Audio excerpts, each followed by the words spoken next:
Je m'appelle Denis Mukwege. Je viens d'un pays le plus riche de la planète. Pourtant, le peuple de mon pays est parmi les plus pauvres du monde.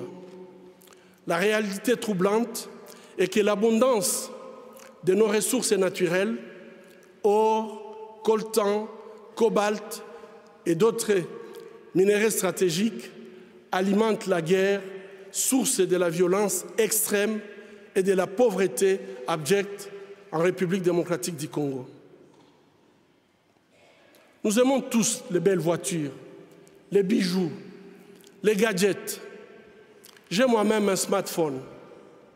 Ces objets contiennent des minéraux qu'on trouve chez nous, souvent extraits dans des conditions inhumaines par des enfants jeunes qui sont victimes d'intimidation et de violences sexuelles.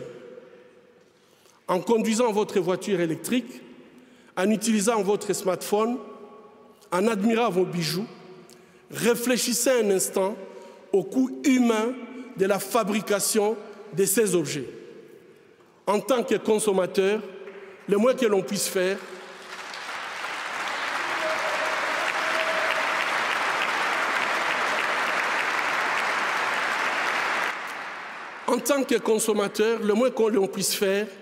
est d'insister que ces produits soient fabriqués dans le respect de la dignité humaine.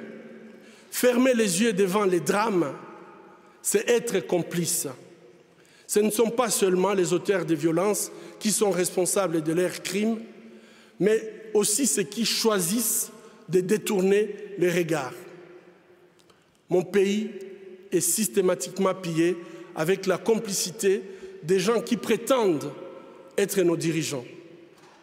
Pillés pour leur pouvoir, pillés pour leurs richesses et leur gloire, pillés aux dépens des millions d'hommes, de femmes et d'enfants innocents, abandonnés dans une misère externe, tandis que les bénéfices de nos minéraux finissent sur les comptes opaques d'une oligarchie prédatrice. Cela fait 20 ans, jour pour jour, qu'à l'hôpital de Panzi, je vois les conséquences de cette mauvaise gouvernance de mon pays. Bébés, filles, jeunes femmes, mères, grand-mères, et aussi les hommes et les garçons violés de façon cruelle, souvent en public, en collectif, en insérant du plastique brûlant ou en introduisant des objets contondants dans leur partie génitale. Je vous épargne des détails. Le peuple congolais est humilié, maltraité, massacré depuis plus de 2 décennies au vu et au su de la communauté internationale. Aujourd'hui, grâce aux nouvelles technologies d'information et de la communication, plus personne ne peut dire « je ne savais pas ».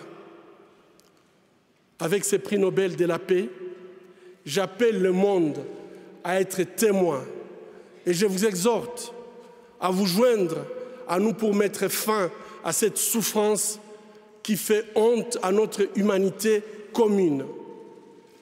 Les habitants de mon pays ont désespérément besoin de la paix.